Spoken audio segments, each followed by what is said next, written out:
manuskrip lama adalah dakwat yang dibuat sendiri. Dulu tak ada lagi kilang yang dijual dengan berbotol begini. Mereka buat dakwat sendiri. Di Yayasan Restu pun kita pernah banyak menggunakan dakwat asli yang dibuat daripada bahan-bahan asli. Contohnya kunyit untuk warna kuning dan bahan-bahan daun-daun yang dijadikan warna. Kemudian daripada situ di color zukhruf tu menjadi art piece yang cantik dan bertahan lama. Cuma itu perlu ada proses eksperimen untuk membuat dakwat tersebut. Okey, insya-Allah saya akan tunjuk macam mana cara kita nak buat dakwat dimasukkan ke dalam bekas.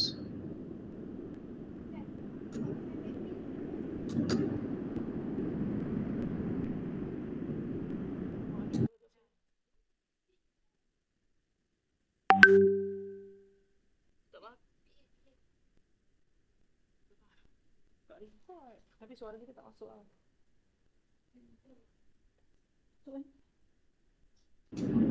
Saya dah 2 kali dah terleft meeting. Tertekan yang merah tu. Okey. Saya akan tukar kamera untuk saya buat demo meletakkan dakwat ke dalam bekas.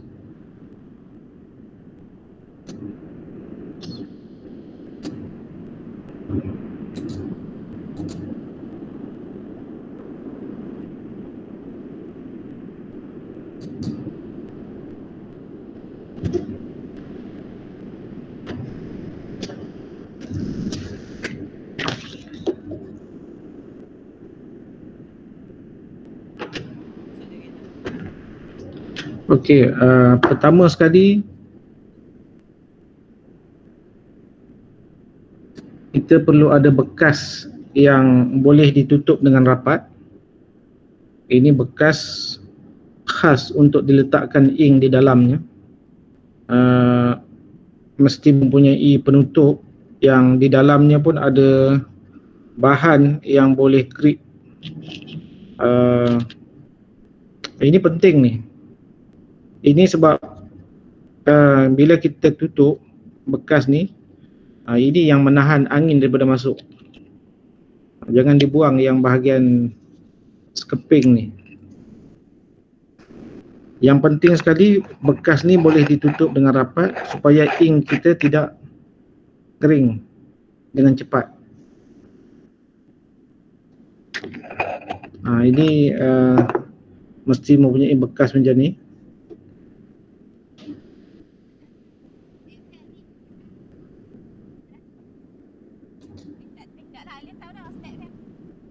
Kemudian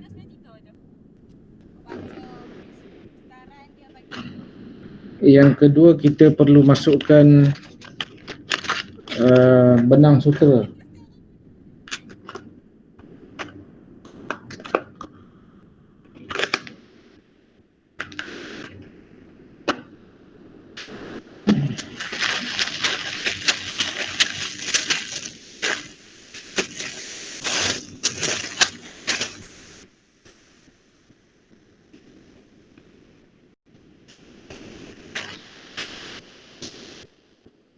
Okey, ini benang sutera.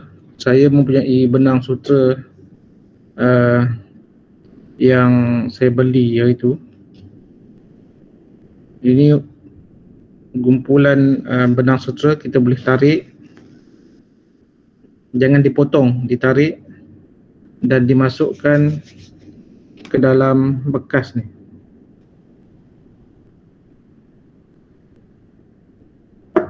Jika ada soalan boleh ditanya di ruangan komen.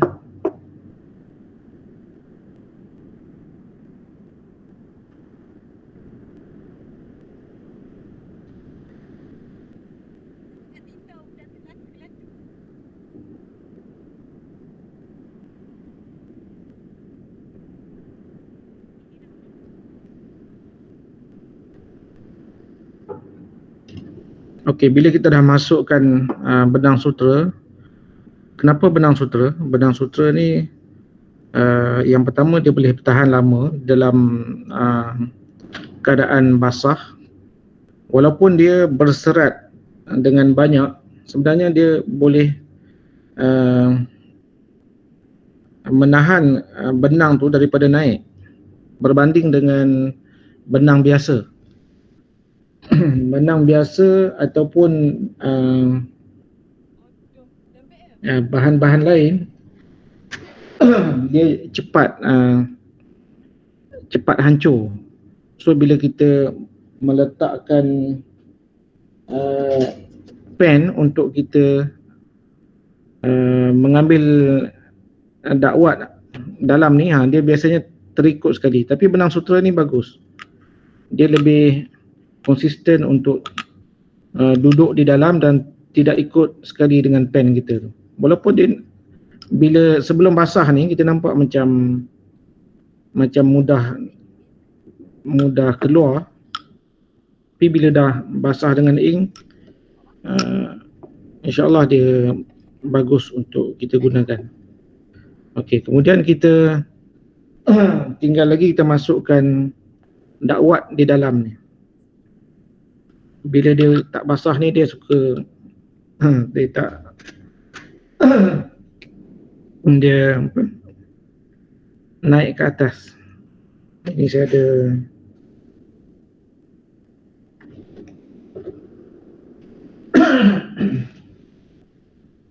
saya buat warna Brazil brown.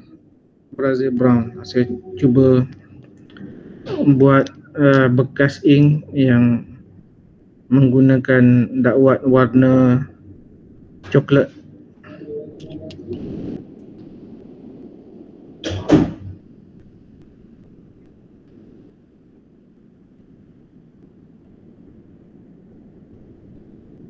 Kena hati-hati supaya tidak tumpah. Saya ambil sedikit demi sedikit.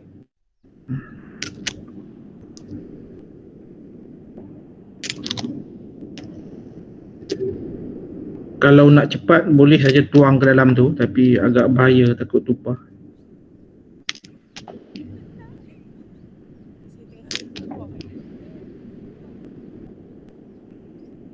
Bila dah basah, lebih mudah untuk kita kontrol dia.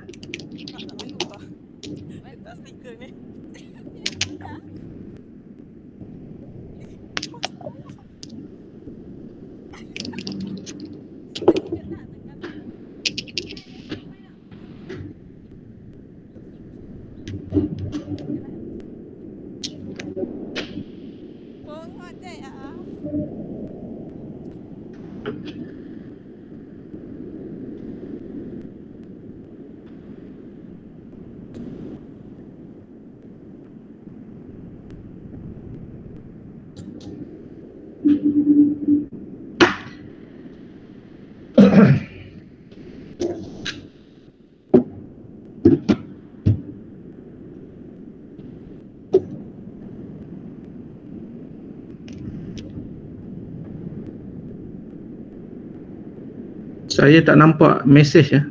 Saya tak pasti apa setting tak betul ni. Ada yang hantar mesej ke?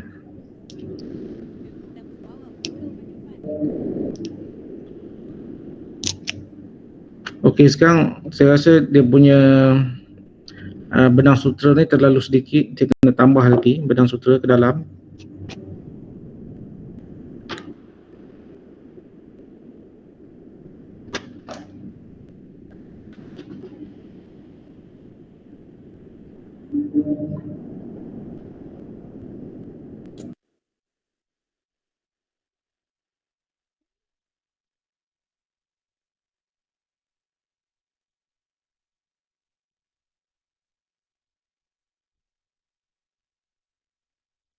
Yang satu masuk dua. Bye. Beli satu dapat dua. Dah, sini je. Thank you. Bye. Okay.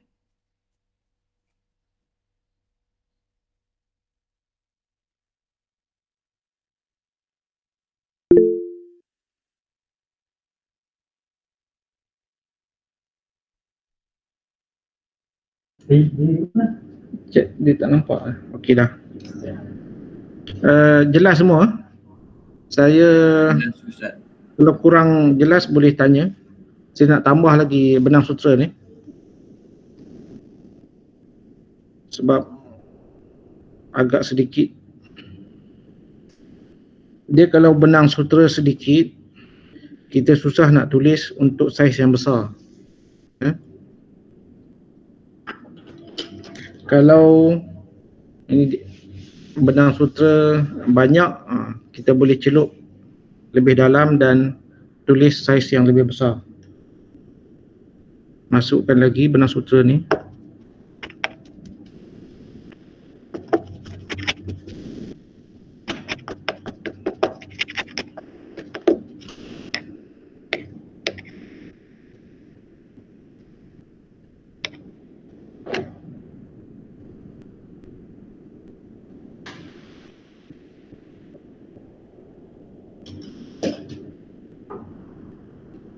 Dan tambah lagi ink. Kita tambah lagi dakwat dia. Ini proses kita nak buat bekas ink. Siapa yang belum tahu, inilah cara dia. Pastikan bekas ini ada penutup yang boleh ditutup dengan rapat.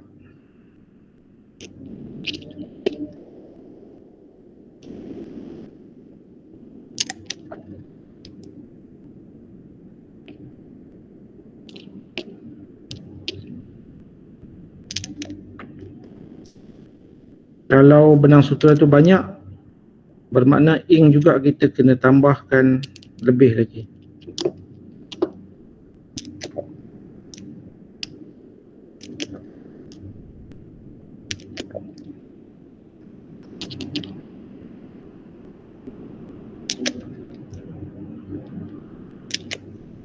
Okey, insyaAllah kita boleh cuba. Saya rasa dah cukup.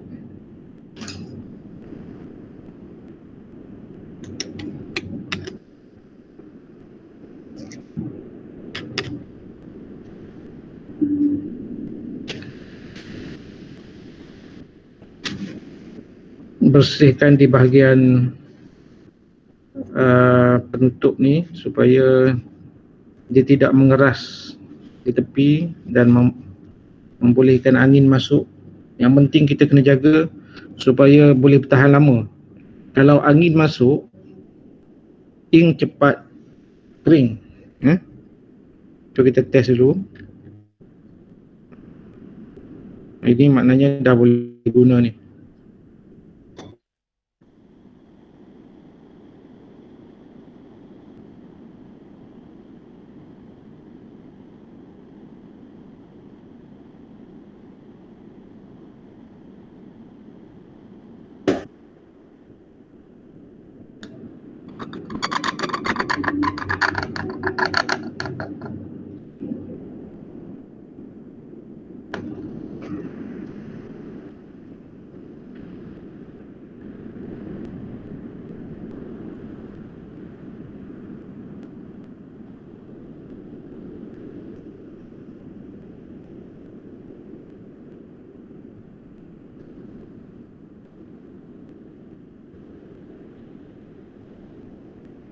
Okey.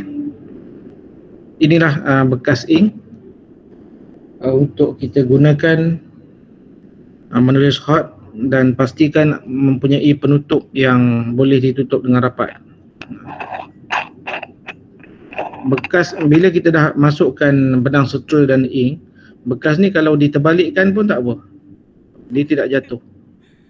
Aduh. Syaratnya di dalam ni tidak terlalu banyak sangatlah. Kerana untuk menulis hot tak perlu banyak. Biarkan benang sutera tu basah dah boleh kita celup dan menulis.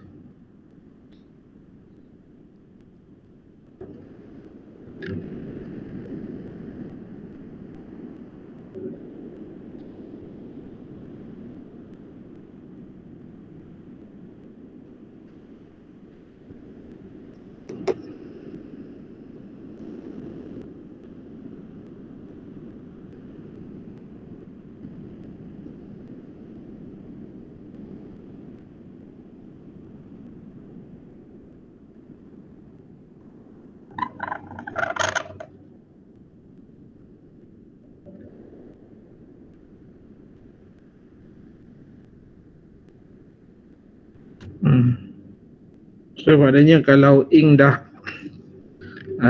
begini pun dah boleh tulis dengan elok.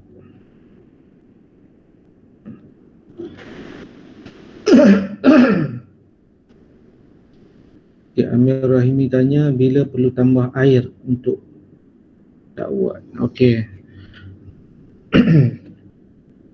Memang kebanyakan ink kita boleh tambah air. Bila keadaan benang sutera ni agak kering, mungkin disebabkan sudah mengering dan ataupun waktu yang lama, dia akan mengering sedikit. Jika kita rasakan bila kita menulis agak pendek, mungkin hanya di situ dah habis, itu maknanya dia dah sudah mula mengering. Kita boleh tambahkan air di dalam ni, sedikit air di dalam ni. Contoh, saya ada bekas air macam ni. Ini air biasa. Saya tambah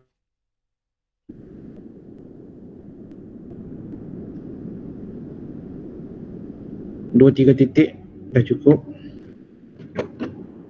Kemudian kita kacau semula.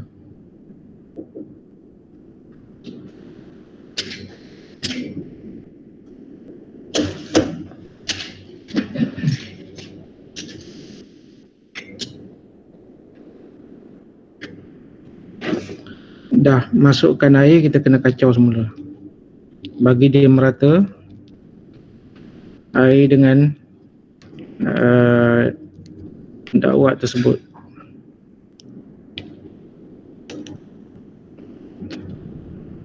Sebolehnya setiap kali kita nak mula menulis, mungkin selepas sehari kita tinggal bekas ni, besoknya kita mula, sebelum menulis tu kita kacau dulu. Kita tekan-tekan bahagian benang sutera ni supaya ink tu dia merata balik.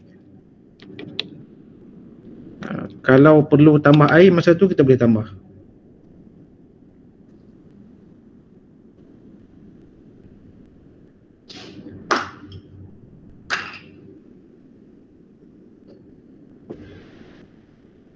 Dah kita kacau, kita try lagi. Biasanya bila kita dah tambah air, dia kepekatan dia agak kurang. Dia lebih nampak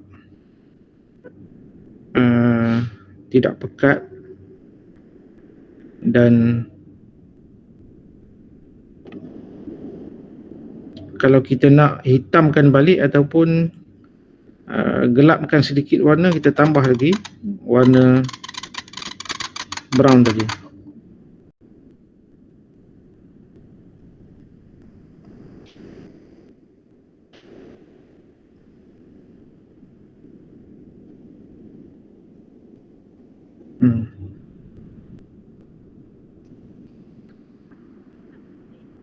Okey, benang sutera beli di mana?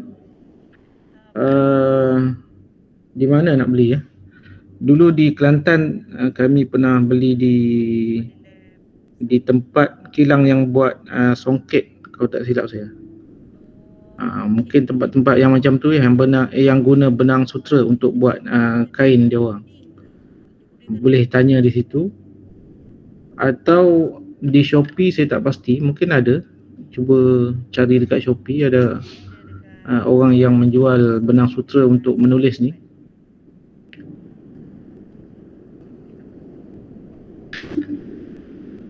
Masa di Turki saya banyak belilah, tapi dia paket dia kecil-kecil saja.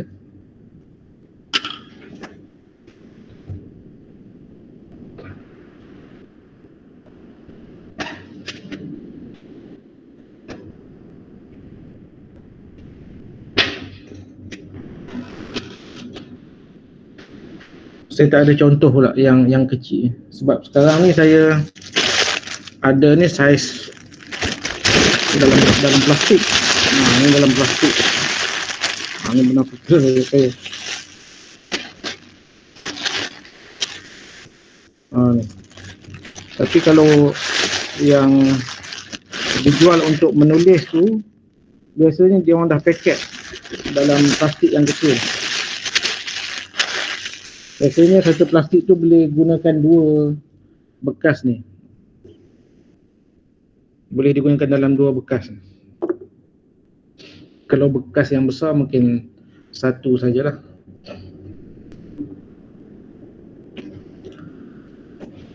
Okey, itu saja bahagian penerangan sedikit tentang hari ini kita bincang pasal ink, dan sekejap lagi saya akan teruskan ke bahagian kaedah seni khat nasakh.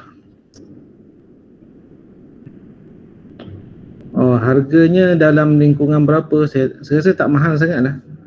Benang sutera tak mahal. Kain sutera yang dah jadi baju tu mahal. Ini benang sutera ni tak mahal sangat. Mungkin beberapa ringgit sajalah. Kalau baju batik benang sutera itu mahal. Mungkin kalau di Kelantan, Terengganu ada tempat-tempat yang buat songket, boleh tanya. Itu biasanya dapat dalam kuantiti yang banyak tu. Dia bagi segumpal gitu. Kadang-kadang dia bagi free saja sebab dikilang dia. Kalau kita beli yang dah dipaket tu, itu mungkin 2-3 ringgit tu. Saya tak tahu, saya tak ingat lah. Ada ke siapa yang pernah nampak dekat Shopee?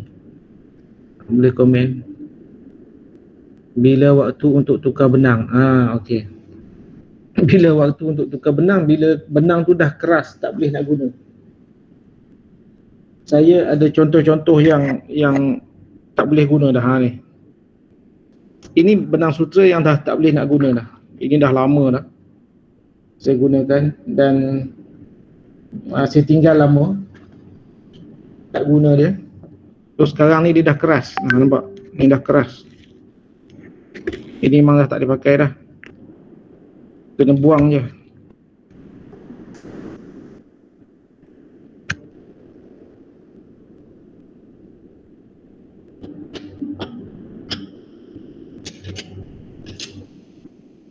Tapi bekas ni masih boleh guna. Benang sutera saja kita buang.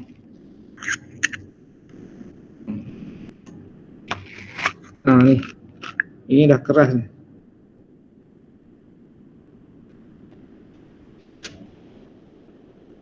Kita boleh buangkan sampai bersih, dan kita bersihkan bekas ni, kita boleh guna untuk buat bekas ink semula. Ini yang memang betul-betul kita pegang pun dah tak ada warna dah, tak melekat dah. Ini warna biru, aero color juga.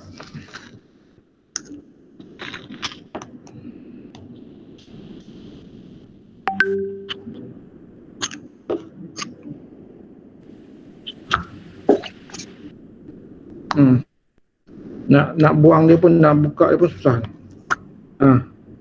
Bila kita dah dapat, tangan kan dah bersih kan, so maknanya ink tu hanya melekat dekat benang sutera ni. Tinggal kita basuh sikit dan boleh buat bekas baru. Walaupun penutup dia rapat, tapi jika kita tinggal dalam waktu yang lama, dia tetap kering. Sebab tu kalau biasanya kalau kami nak buat lauhah yang baru, memang kena buat bekas baru lah. Dan biasanya kalau bekas baru ni, ink dia lebih lembut dan sedap digunakan. Kalau bekas tu dah 5 bulan, setahun, walaupun dia tak kering, biasanya ink itu kurang lembut, dia agak keras. Ada kadang-kadang tu dia mempunyai macam biji-biji yang mengeras tu, dan kadang-kadang itu yang ganggu tulisan kita. Kalau kita nak buat lauhah dalam tulisan yang besar, contohnya huruf alif kita tarik, Kadang-kadang ada bintik-bintik daripada kotoran ink tu. Sebaiknya kalau nak buat lawhah yang baru, kita buat bekas yang baru. Ini bekas yang dah dibuang benang sutra tersebut. Apa dakwat warna yang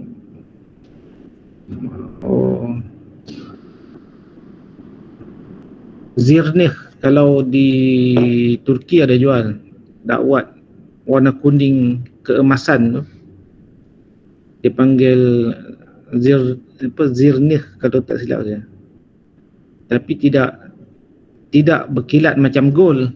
Kalau dia tak berkilat macam ni, dia lebih warna kuning.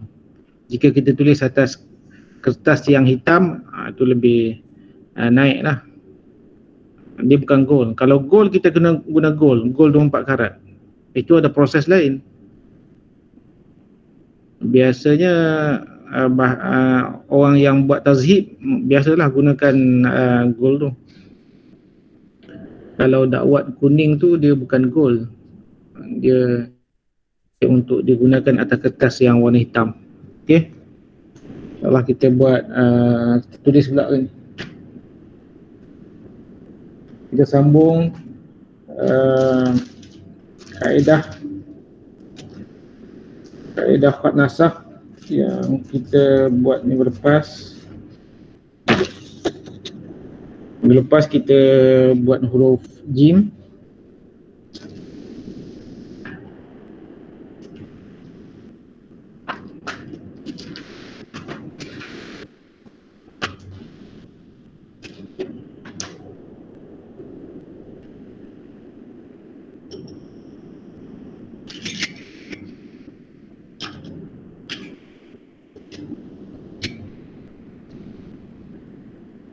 InsyaAllah hari ini kita lihat pula huruf dal.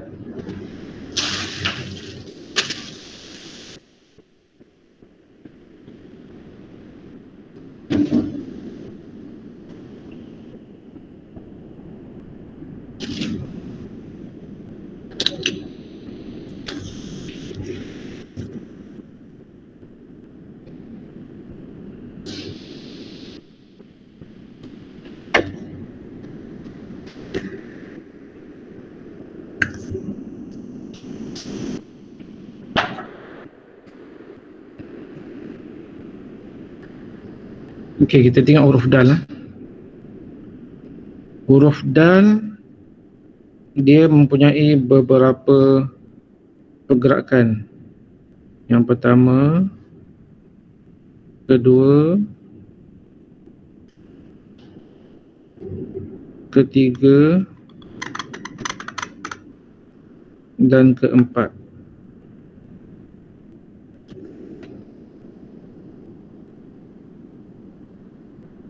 Yang pertama dia seolah macam titik.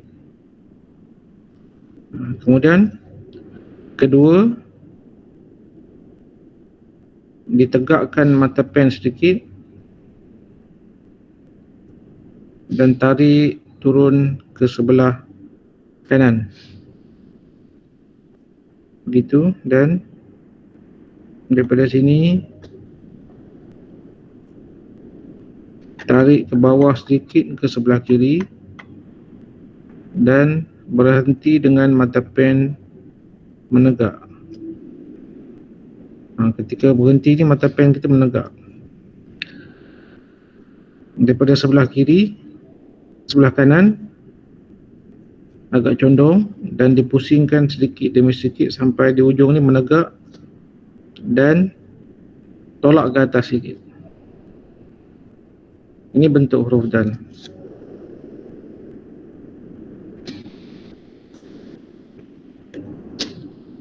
Okey. Tengok. 1 2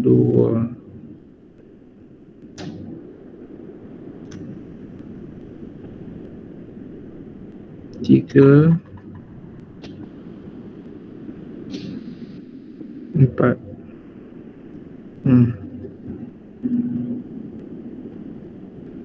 dia menurun sedikit ke bawah.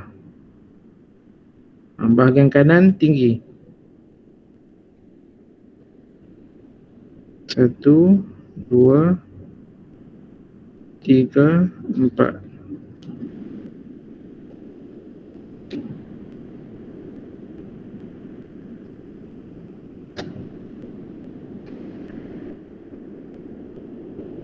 Okey, sekali. 1, 2.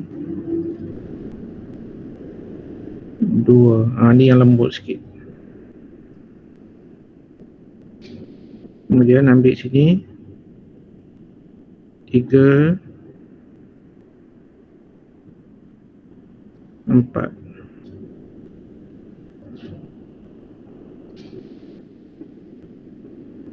Dia seolah bentuknya tiga segi begini.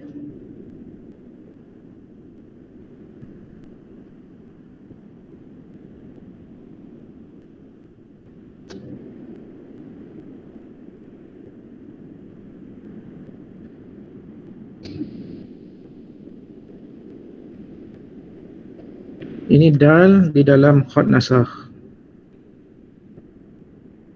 Berbeza dengan sulus. Kalau yang ada tarwis tu sulus, ya. Kalau sulus lebih besar. Ini sulus. Ini bentuk di dalam khat sulus. Dal di dalam khat sulus. Lain. Shape-nya pun lain.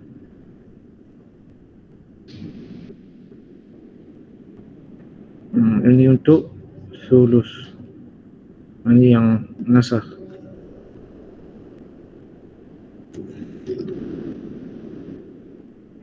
Satu saja bentuknya. Dal dalam khat nasakh ni mudah, satu je. Tak ada berubah. Kalau dalnya mufrad.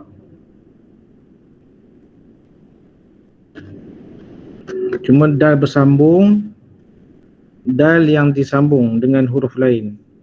Tengok. Dal yang disambung dengan huruf lain. Naik ke atas, condong sikit ke sebelah kiri. Kemudian daripada sini keluarkan dengan nipis. Baru tebal dan tegak juga. Di ujung ni tegak juga mata pen.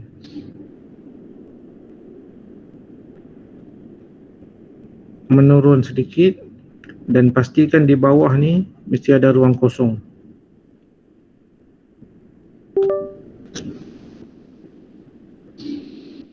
Bermakna kalau kita patah balik, ini dah tak betul ni. Ini pun tak betul. Naik atas, berhenti dan sambung di bawah saja. Tak payah double bahagian yang naik ni. Kalau di sini kurang ruang pun tak tepat juga. Pastikan ada ruang yang cukup. Di sambungan ni hanya bentuk yang nipis saja.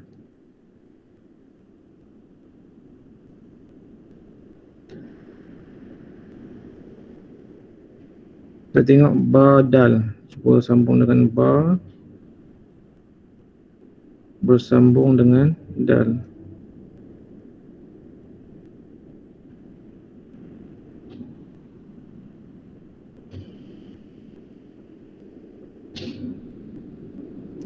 Ambil di sini.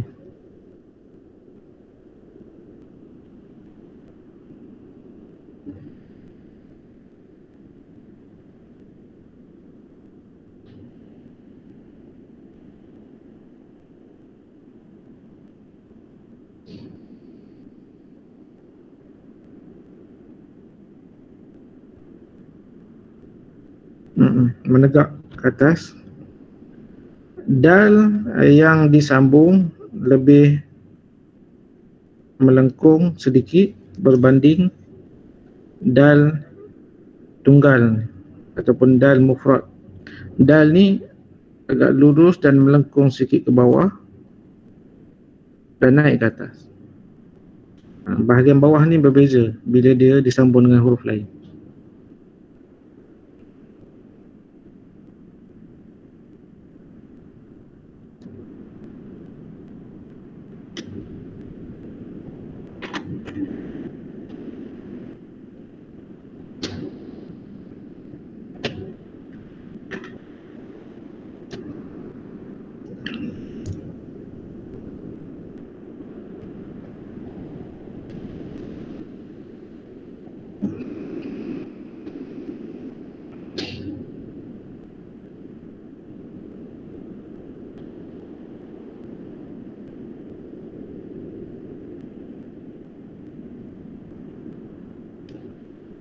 Jim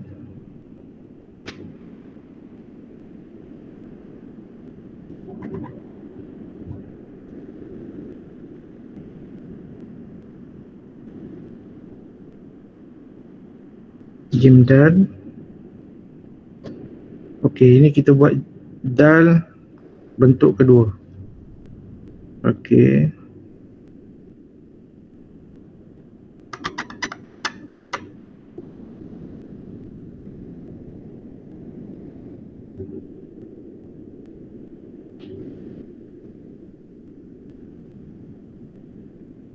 Oh, ini pelik sikit. Dia jim dal alif ni. Bahagian bawah boleh dibulatkan begini. Cuma dia punya jarak ni pastikan hanya 2 titik. Ini jim dal alif. Agak susah nak kenal lah orang biasa. Jadi untuk penulisan mushaf semua kita elak guna dal ni lah. Lebih menggunakan dal yang biasa, yang jelas. Ini saya pernah tunjukkan di bahagian alif dulu, macam mana alif yang bersambung dengan dal.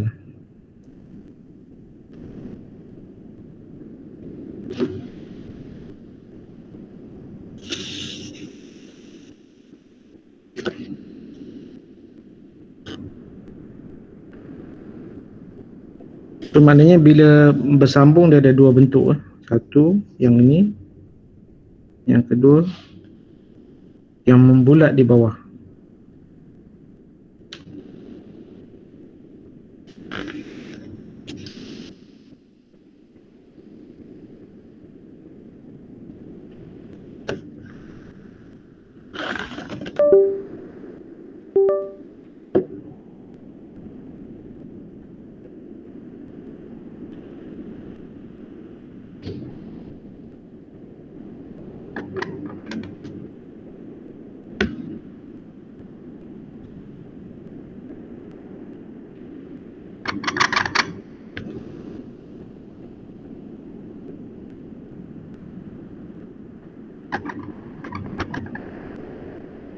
Sin dal.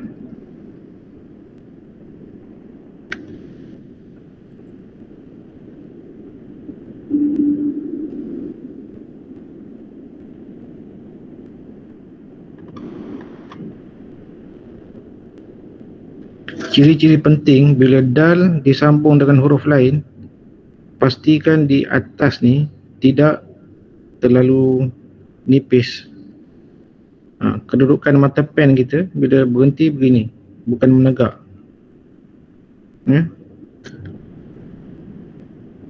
Dan kedudukannya lebih condong sedikit ke sebelah kiri. Kemudian bahagian bawah pula, dal mesti lebih tinggi daripada huruf sebelumnya. Ba dal, sim dal, sad dal.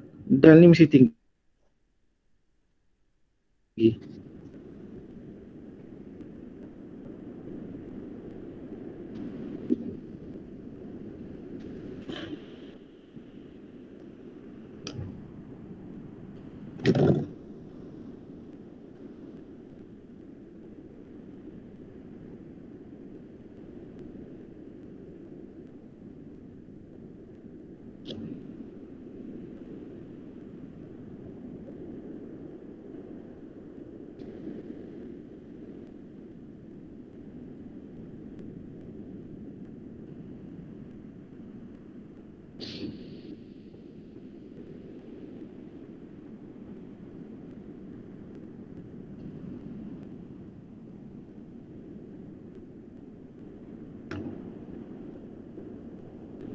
Sad, mim,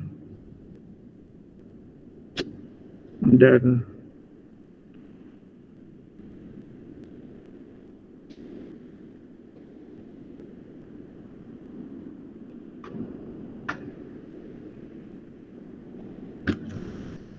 kalau gunakan dal ini, pastikan kiri dan kanannya sama. Maknanya dal ini membulat, membujur gitu.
Muhammad. Okey. Ini huruf dal. Tak banyak huruf dal, dia punya bentuk satu yang bersambung. Pertama yang macam ni, kedua membulat ke bawah, yang ini. Kalau bersambung dengan alif dia terus naik ke atas. Kalau dal tak membujur, salah ke? Kalau dal tak membujur,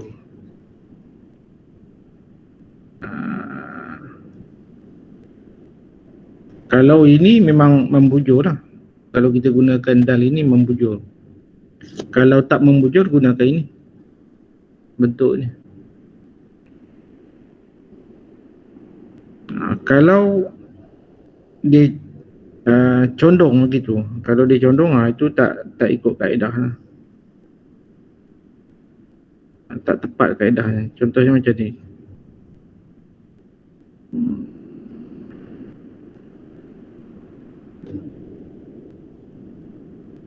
Untuk dal yang ni, kaedah asalnya dia membulat.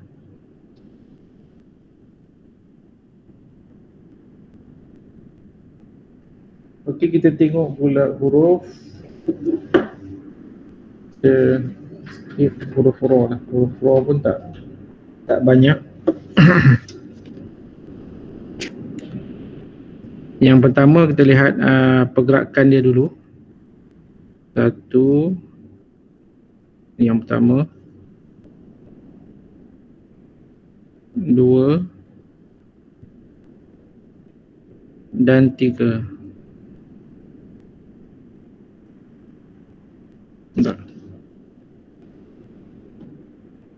Pertama, macam huruf ba di awal, dipusingkan sedikit, kemudian sambung ekor ra, turun ke bawah, nipis dan tebal bahagian bawah. Okey, ini kita boleh gunakan hujung mata pen gitu, naik ke atas. Bahagian bawah ni patah balik, dipenuhkan dengan ink, lukis sedikit.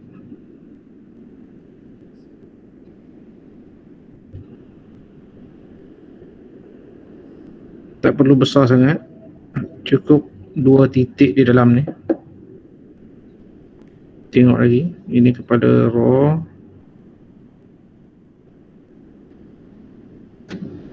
turun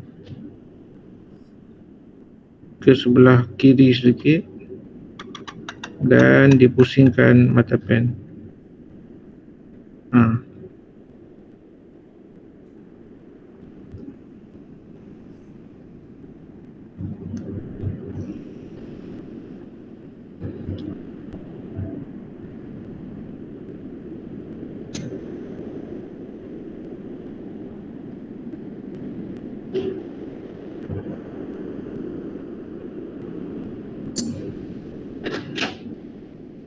Ekor ra tidak terlalu ke bawah dan jangan terlalu ke atas.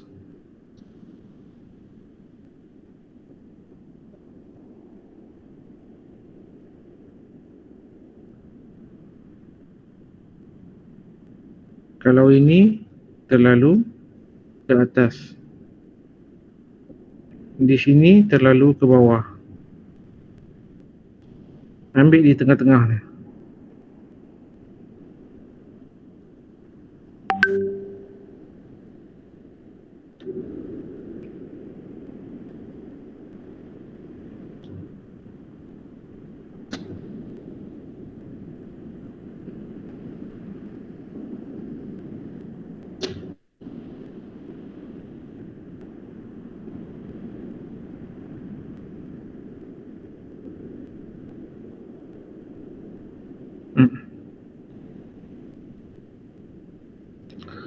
Okey.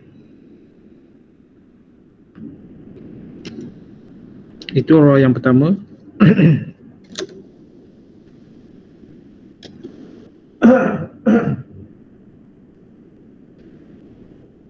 Ada 2 bentuk ra di dalam khat nasakh.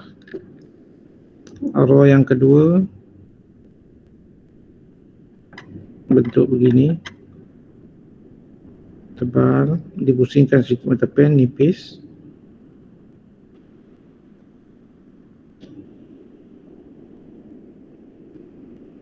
Nipis dan tebal balik. Pusing naik ke atas.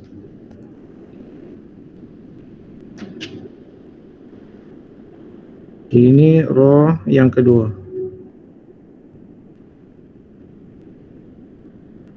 Okey, jarak ni jangan terlalu jauh. Kerana kita perlu bezakan dengan roh sulus. Saya buat roh sulus. Tebal, nipis sedikit. Bahagian bawah ni tebal sedikit dan naik 2 titik. Dia lebih besar. Kalau nasakh 1 titik, dia 2 titik. Nasakh lebih rapat, naik lebih rapat. Ini lebih besar dia punya bukaannya. Bentuk hampir sama, tapi kalau lihat memang ada perbezaan dia. Sini walaupun nipis, bahagian sini juga nipis, tetapi kedudukan mata pennya berlainan, ya. Ini kedudukan mata pen sulus. Kedudukan mata pen nasakh begini.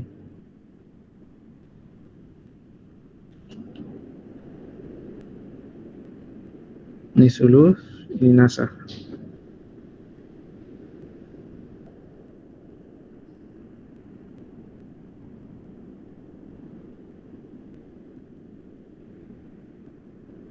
Okey, ada yang tanya, Sanusi tanya, adakah ha Muhammad tu adakah lebih kecil daripada ha tunggal atau ha depan kalimah? Betul. Ini memang khusus untuk Muhammad dan kadang-kadang tu ha yang bersambung dengan roh ini memang kecil, lebih kecil. Kadang-kadang tu 3 titik saja.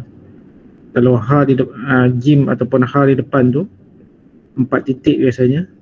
Dan ini biasanya kalau kita gunakan pen yang lebih nipis, lebih halus, di sini memang digunakan hanya separuh mata pen saja. Lebih kecil daripada ketebalan huruf biasa. Diangkat sedikit mata pen dan bentuk ha ini lebih nipis. Alhamdu pun sama. Alhamdu Muhammad.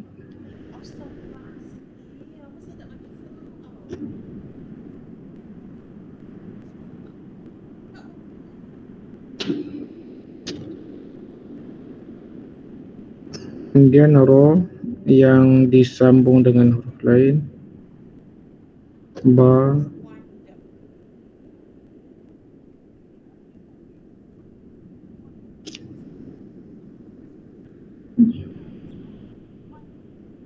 okey, roh huruf yang pendek sebelum roh ada kepala, tapi kepala ni hanya kecil saja. Yang bermula di dalam huruf ni ba roh, bermula di dalam huruf ba dan keluar sedikit. Ini kepala roh yang disambung dengan ba. Ba yang pendek. Okay. So maknanya ekor roh ini sama dengan roh tunggal. Cuma buangkan kepala dia yang besar tu, tinggal sedikit saja di dalam ba. Berbeza kalau ba ini panjang, ya? Kalau ba yang panjang,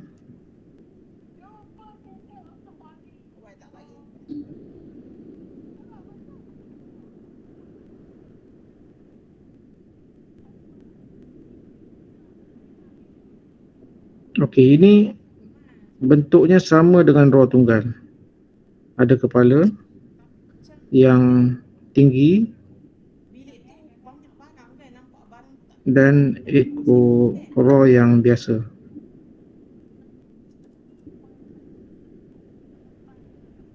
So maknanya kalau kita buangkan raw ini, dia adalah raw tunggal. Bentuknya sama.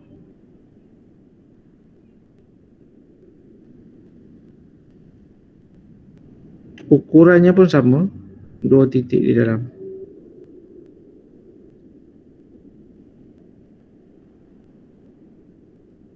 Tapi Kak tengah record tengah jalan lagi ni.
Okey, raw ni tak banyak bentuk sangat.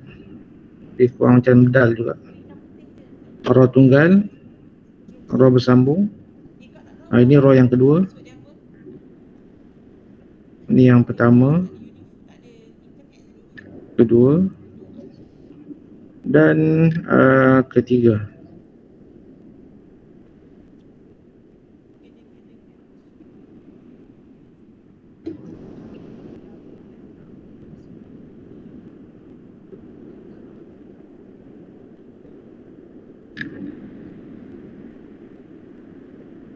Okey, kita terus ke scene cepat sikit hari ni. Kita masuk huruf sin.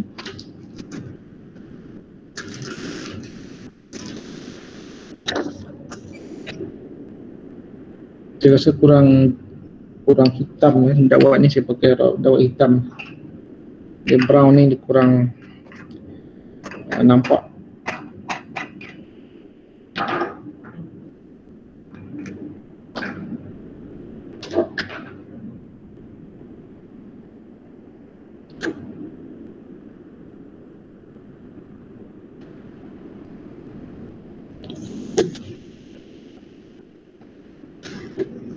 Okey, scene kita bagi perhatian sikit. Ada banyak bentuk yang boleh kita lihat nanti. Okey, ini pergerakan dia dulu. 1, 2, 3, 4, 5 naik sedikit. Kemudian 6, 7, 8, 9, 10. Okey, ini biasanya sampai sini 10. Hujung ni gunakan pen yang halus.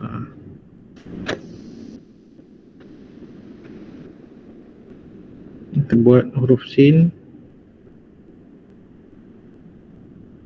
kepala sin, nipis dan dipusing sedikit mata pennya. Naik ke atas.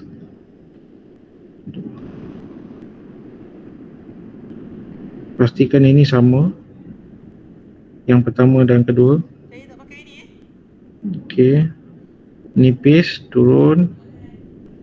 Okey, ini ada stepnya. Sana Naik ke atas balik. Kemudian ini lebih rendah daripada nombor 2. Buat satu titik itu. Satu titik. Ini lebih rendah. titik dan di pusing mata pen menurun.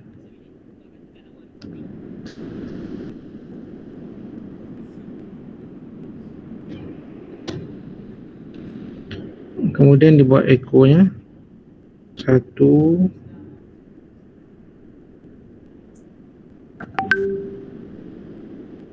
okey. Sampai sini naikkan bahagian atas ni nipis saja dan lebih rendah daripada permulaannya. Bahagian sini kena bagi perhatian sikit. Di dalam khat nasakh kita buat seolah macam titik dan turun. Kalau sulus melengkung. Ni beza di bahagian eko sin yang pertama tu. Ini nasakh. Baju dia nipis. Nasakh banyak menggunakan pergerakan begini, titik dan nipis, titik nipis. Dia seolah macam pergerakan titik dan dipusingkan mata pen begitu.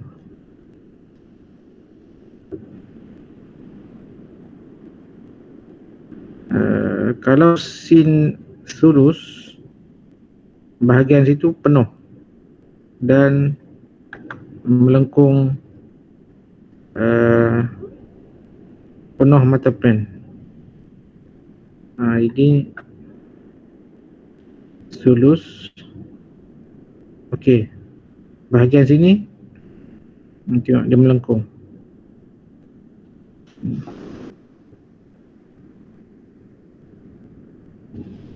Ini lain. Bahagian kalau nasakh lain.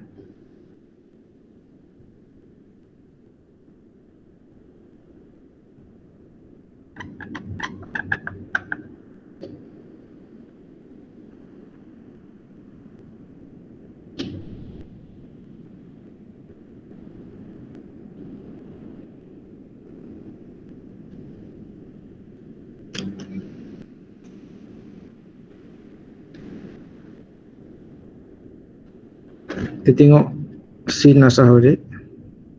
1, 2, 3, 4, 5. Okey, 6 titik dan nipis ke bawah.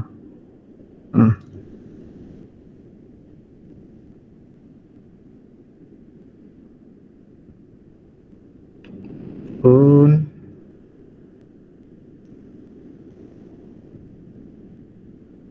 okey, gunakan mata pen supaya nipis di hujung tu.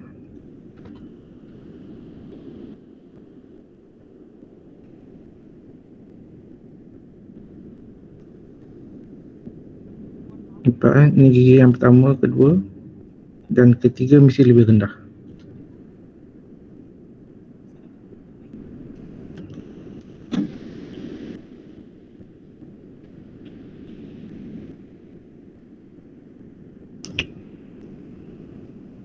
Boleh?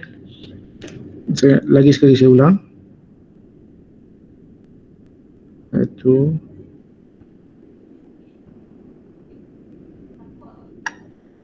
Ini saya tunjuk yang jelas saja. Ada kalau tulisan yang advance sedikit di sini pun halus, ya. Sama dengan kedua tu bentuknya berbeza sikit. Ini saya tunjuk yang tebal ya. Dia seolah begini, tebal, nipis. Boleh juga dibuat begitu. Bahagian bawah ni tebal dan diangkat sikit mata pen supaya lebih nipis bila bersambung.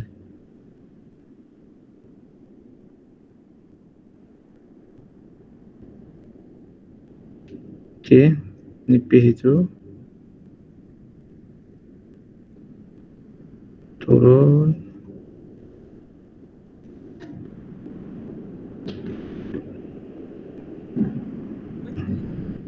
Jaga supaya ekornya tidak terlalu tebal. Dah masuk kat KM dah. KM. Masuk daripada hostel dah tadi tu. Sebab van KM bawah. 3 titik ataupun 2.5 titik. Okay. Kalau kita tulis bold, dia akan jadi 2.5 titik. Tulis yang biasa mungkin jadi 3 titik. Tapi nampak sangat macam kak baru letak kan barang tu kan. Nasah ni lebih cantik kalau Ada macam bold sedikit. kak Jadi dia lebih gagah hurufnya.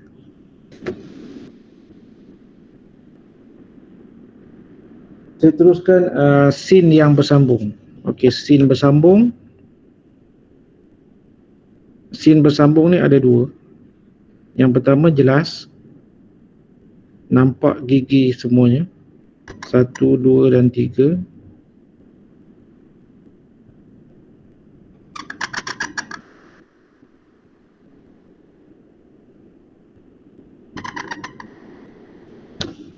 Yang pertama. Yang kedua,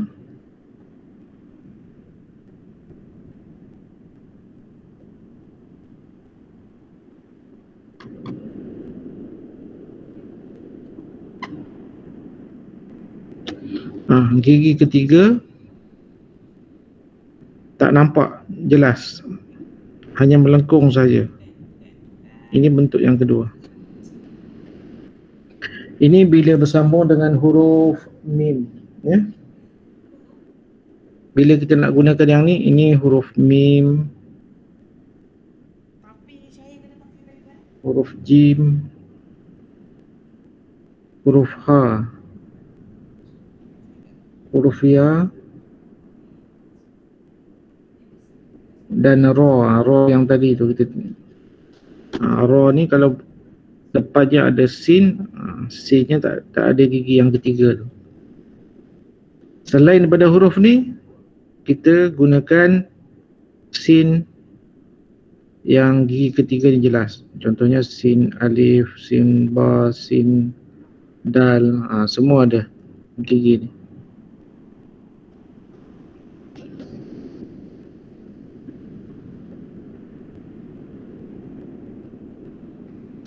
Cuba kita tengok yang ini dulu, sin mim ni.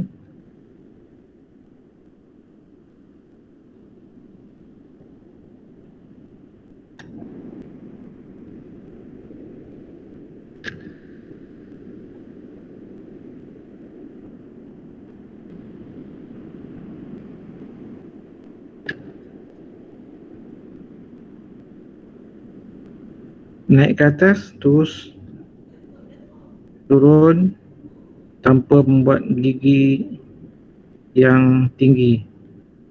Mim.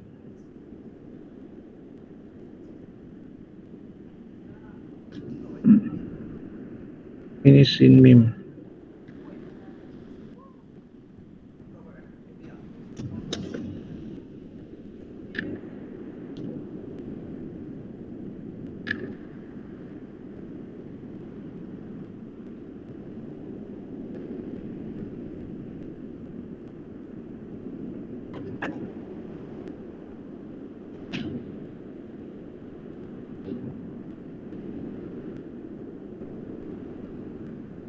Cuma yang kalau jim dia tajam sikit.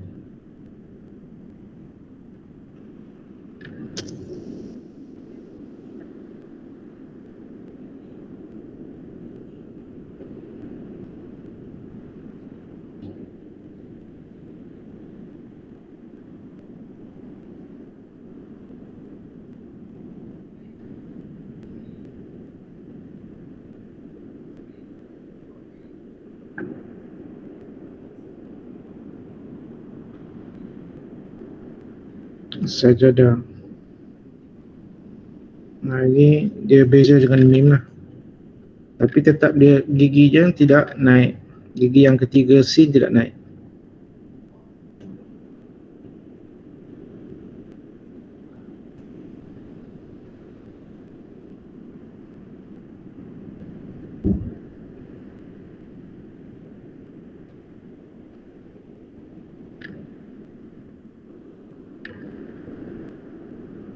sin ha di tengah.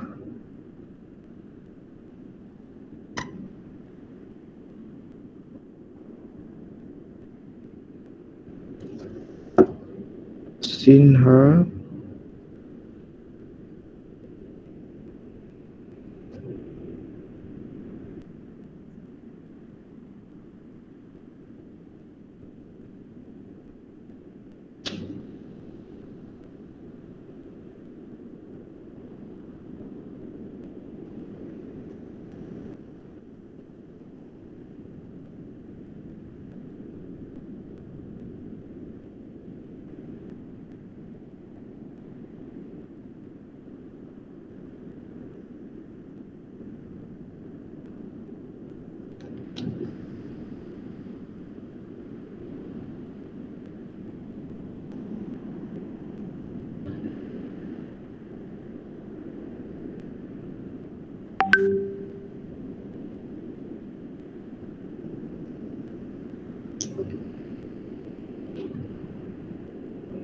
kemudian sinia.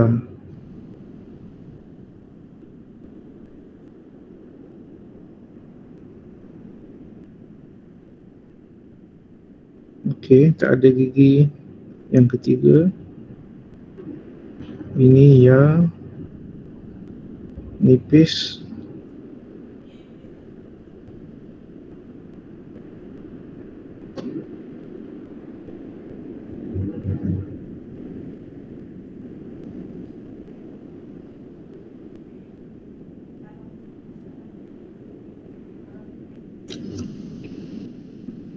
Okey, ini antara bentuk-bentuk sin tanpa gigi yang ketiga bila bersambung dengan huruf tertentu.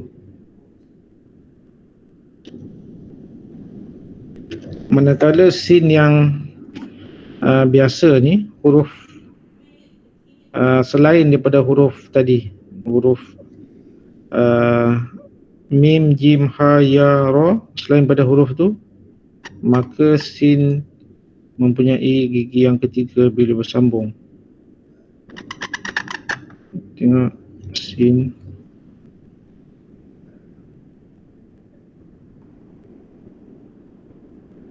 alif.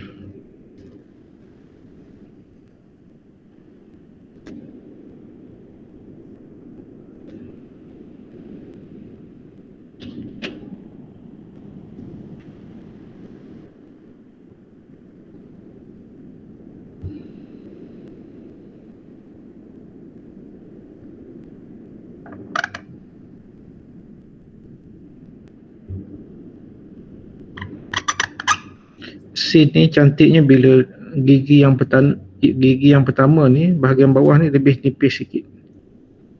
Tu kena dicuba angkat mata pen di bahagian bawah tu supaya lebih nipis daripada gigi yang kedua.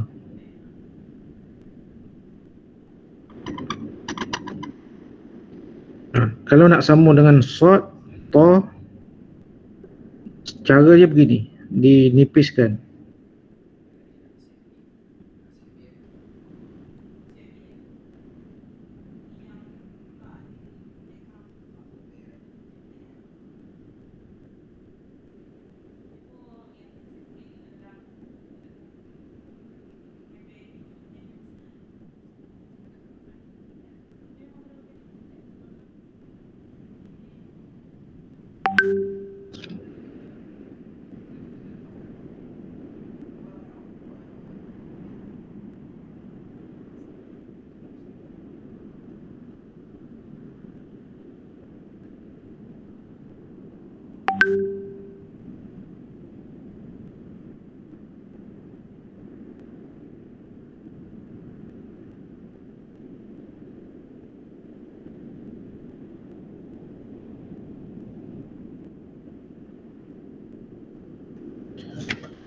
Okey, saya tengok soalan awal. Saya pernah lihat alif pada sin tu macam terlebih ke bawah. Adakah itu? Oh, okey. Itu bukan kaedah. Saya faham tu soalan tu.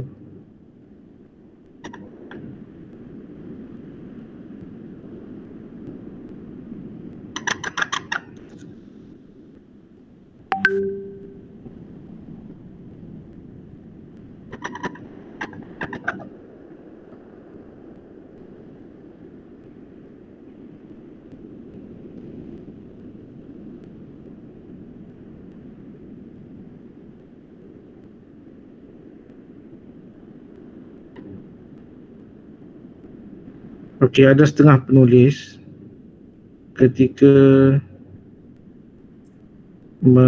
memperbaiki alif ni, dia tertarik begitu. Sebenarnya ini bukan kaedah. Ini hanya kesan daripada kita nak baiki alif. Di dalam Syauqi pun hanya ada 2-3 tempat saja, tidak jadi sebagai kaedah. Tapi kebanyakan penulis yang tak hanya melihat sahaja tanpa mengetahui dengan mendalam, dia ingat ini kaedah, dibuat semua tempat ada ini. Ini tak betul. Kalau kita nak buat boleh, nak tinggalkan pun boleh. Tapi dia bukanlah kaedah untuk alif. Dan biasanya ketika huruf tu ditarik dengan panjang, ada kasyidah, bukan yang pendek begini.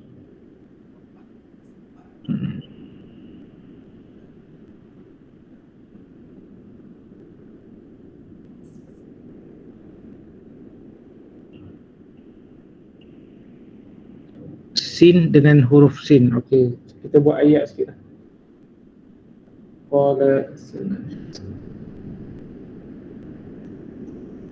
Ada insyaAllah.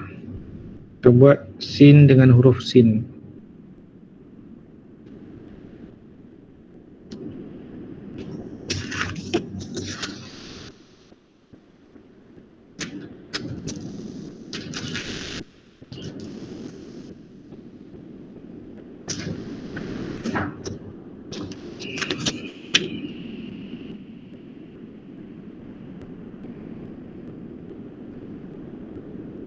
Bismillah.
Okey, ini bila sin bertemu dengan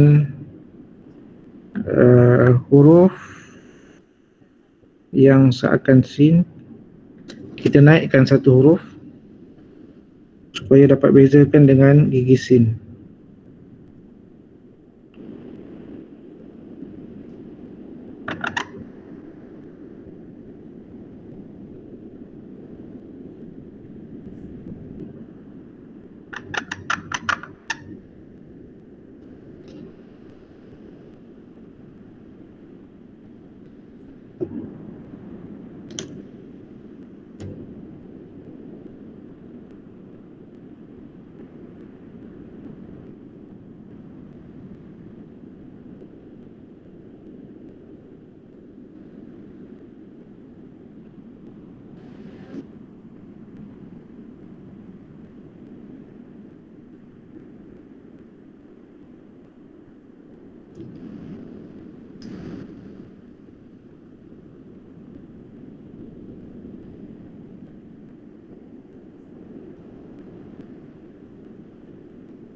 Dia kurang jelas ke apa? Nampak macam kelabu sikit.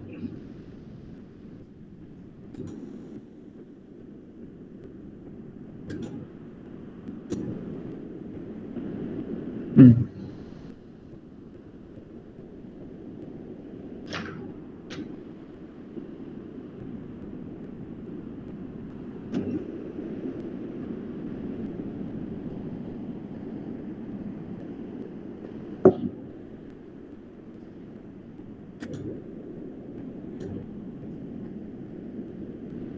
Alright, then I should do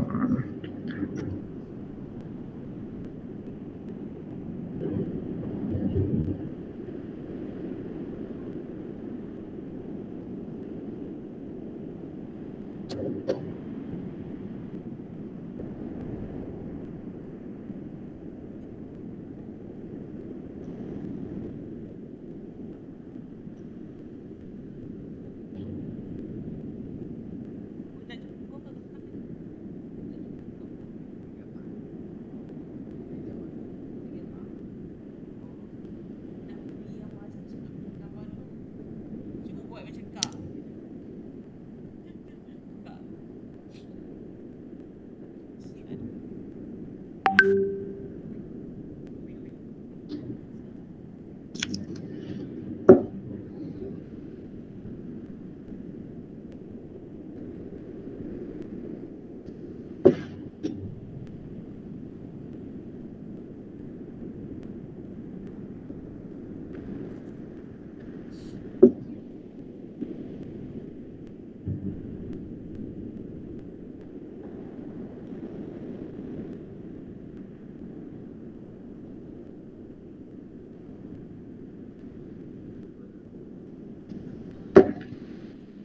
pastikan dial kalau disambung pastikan dia tinggi ya. Tinggi daripada huruf sebelumnya.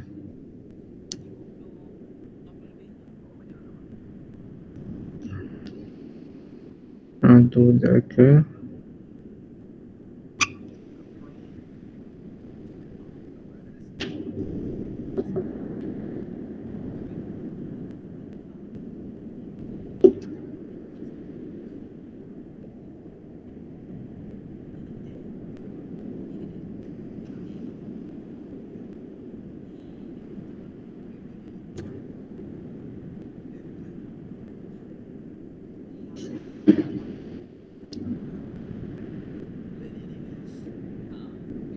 asal dia tak baca ni.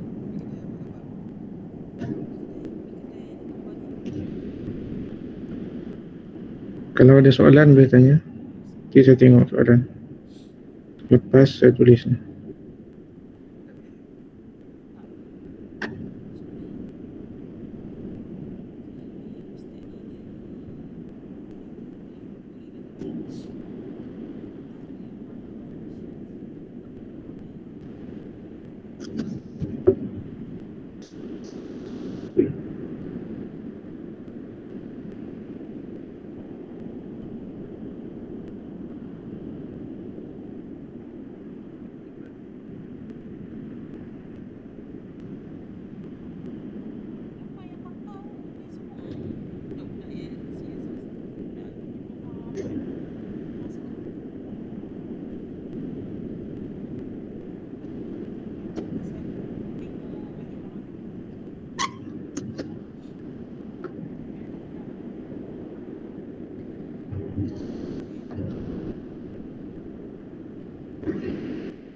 Okey. Ini bila ada huruf yang bersamaan gigi kita naikkan satu lah.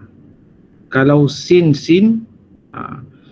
tadi ada pertanyaan sin ditarik sedikit huruf gigi sin yang ketiga ni.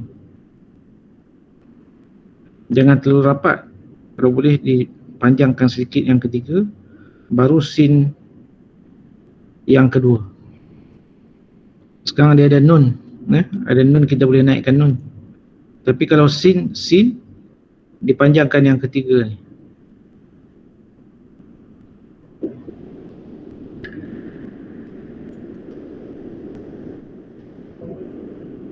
Okey, saya rasa itu saja untuk hari ini. Ada berapa? Ada 50 lebih. Boleh buka kamera tak? Dia orang nak ambil gambar sikit masing-masing. Nampak sikit. Tu. Siapa yang ambil gambar? Muin. Tolong ambil gambar Muin. Ni Aizat ada. Ahmad Amin ada. Oh, sihat Amin lah. Sihat. Sihat. Alhamdulillah. Ini nanti kita ambil gambar, kita akan hantar dalam grup je.